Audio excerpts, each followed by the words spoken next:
कि जिन्होंने सतगुरुदेव को अपने आंगन के अंदर बुलाया, चरण छुआए, तो इसलिए लिखा है कि जिथे सतगुर आव विराजन, जिथे सतगुर आव विराजन उथे कादियां कमियां, झंडे झूलन खुशियां दे उथे रहंदियां नहीं कोई कमियां। कि जिथे सतगुर आव विराजन, जहाँ सतगुरु देव का सुंदर आसन लग जाता है, दरबार सज जाता है और साथ संगत चलकर आती है, तो वहाँ 68 तीर्थ चलकर आते हैं। कि 68 तीर्थ जहाँ संत पग धरे, कि एक एक पग 100 यज्ञ के समान होता है। कि जितने भी कदम हम चलकर श्री गुरु महाराज जी के चरणों के अंदर आएंगे, तो उतने कदम हमारे लिखे जाएंगे, गुरु दरबार के अंदर परवान होंगे। तो आओ गुरुदेव की हाजिरियों को भरते हुए श्री गुरु महाराज जी के चरणों के अंदर अपने ध्यान को लगाते हुए, कि ध्यान मूलम गुरु मूर्ति, ध्यान मूलम गुरु मूर्ति, पूजा मूलम गुरु पदम, मंत्र मूलम गुरु वाक्यम, मोक्ष मूलम गुरु कृपा। कि ध्यान लगाओ तो श्री गुरु महाराज जी के शुभ चरणों का, पूजा करो तो श्री गुरु महाराज जी के चरणों की, और मन को हर समय उनके चरणों के अंदर लगाएंगे, उनकी सेवाओं के अंदर अपने ध्यान को लगाएंगे, तो उतना ही सतगुरुदेव के पावन आशीर्वाद को हम सभी मिलकर पाएंगे। तो जिसको सतगुरुदेव का पावन आशीर्वाद मिल जाए, कि ये परिवार कितना किस्मत वाला है कि श्री गुरु महाराज जी का इनके ऊपर पूरा आशीर्वाद है, कि जो अपने आप को श्री गुरु महाराज जी के समर्पण करके चलता है, और श्री गुरु महाराज जी उनके और वो श्री गुरु महाराज जी के, कि ये अरस परस का नाता होता है गुरु और शिष्य का। जो शिष्य गुरु महाराज जी के चरणों के अंदर कि अपनी भावना और सीधा को रख कर चलता है, कि गुरुदेव कि चाहे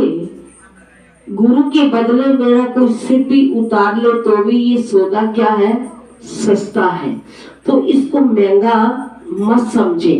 तो इसलिए संतों की वाणियां हमें सुझाव देती हैं कि जैसो चंदा उगवे सूरज चढ़े हजार, एते चानन होंदिया पर गुरु बिन घोर अंधार। कि इतना प्रकाश होते हुए भी बिना गुरु के क्या है, इस संसार के अंदर अंधेरा ही अंधेरा है। तो गुरु ही हमारे जीवन के अंदर प्रकाश करते हैं ज्ञान का, कि ज्ञान का प्रकाश जिसके अंतःकरण के अंदर हो जाता है, तो उसके जन्म जन्मांतरों के पाप कट जाते हैं। कि जन्म जन्मांतरों की ये मैल काई जो हमारे मन के ऊपर आई हुई है, तो वो दूर करते हैं। तो इतना बड़ा गुरु के संग का महत्व बताते हैं, कि जिस भी ग्रंथ को पढ़ो, पुस्तक को पढ़ो, श्री गुरु महाराज जी के कोई भी पुस्तक, आनंद संदेश को पढ़ो, तो श्री गुरु महाराज जी की लीला सबके अंदर पिरोई हुई होती है। कि एक एक वचन अनमोल होता है, कि गुरु के वचनों की हम कीमत नहीं डाल सकते। तो इसलिए लिखा है कि गुरु वचनों को रखना संभाल के,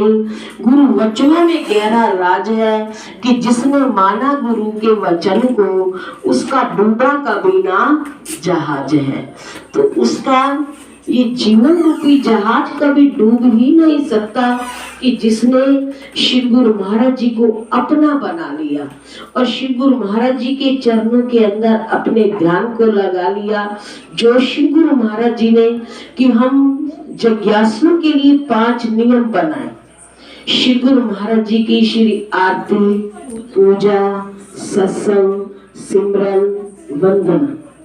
कि जितना हम ध्यान लगाएंगे तो उतना ही श्री गुरु महाराज जी के पावन आशीर्वाद को पाएंगे। कि जो भक्त जन, जो प्रेमी गुरुमुख श्री गुरु महाराज जी के बनाए हुए इन 5 नियमों की पालना करता है, उनके ऊपर चलता है, जीवन बनाता है, तो उसका जीवन सुख और आनंद से बशर होता है। कि तेरी प्रीति में आनंद मोहे आयो रे मोहन, कि श्री गुरु महाराज जी जो आपके चरणों के अंदर हमें आनंद मिला, सुख मिला, चैन मिला, तो वो दुनिया से नहीं मिलता, कि वो आपके चरणों से ही मिलता है। तो हमें गुरुदेव के चरणों के अंदर ही अपने मन को लगाकर चलना है, कि चाहे इस संसार के ही दुनिया के धंधे तो यूं ही चलते रहेंगे, कि अगर हम सोचें कि दुनिया के धंधे संपूर्ण करके फिर हम भजन आरती पूजा करेंगे, तो ये दुनिया के धंधे तो यूं ही चलेंगे, ये कभी खत्म नहीं होते। तो हमने इन दुनिया के धंधों में से समय निकालकर, वक्त निकालकर श्री गुरु महाराज जी के चरणों के अंदर बैठना, सिमरन के लिए आधा घंटा बैठे, 1 घंटा बैठे, कि जिज्ञासु के लिए 1 घंटा अवश्य होता है, कि सिमरन के लिए 1 घंटा तो हमने बैठना ही बैठना है। ये श्री गुरु महाराज जी के वचन है, कि श्री गुरु महाराज जी के वचनों के अंदर जो अपने आप को पाबंद कर लेता है, अपने आप को बांध लेता है, तो श्री गुरु महाराज जी अपनी कृपा उसके ऊपर वैसे ही बरसाते हैं। तो इसलिए लिखा है, तेरी कृपा ही मेरा सब कुछ है, मेरे सतगुरु प्यारे हो, तेरी कृपा ही मेरा सब कुछ हो, मेरे हारा वाले हो, मुझे नहीं चाहिए अब कुछ हो, मेरे हारा वाले में, तेरी कृपा ही मेरा सब कुछ है, मेरे सतगुरु प्यारे। गैरों की बात करे क्या, हमें अपनों से घुमराया, बन गया नाथ तू मेरा, मैं जब भी शरण में आया, तेरा साथ है, तेरा साथ ही मेरा।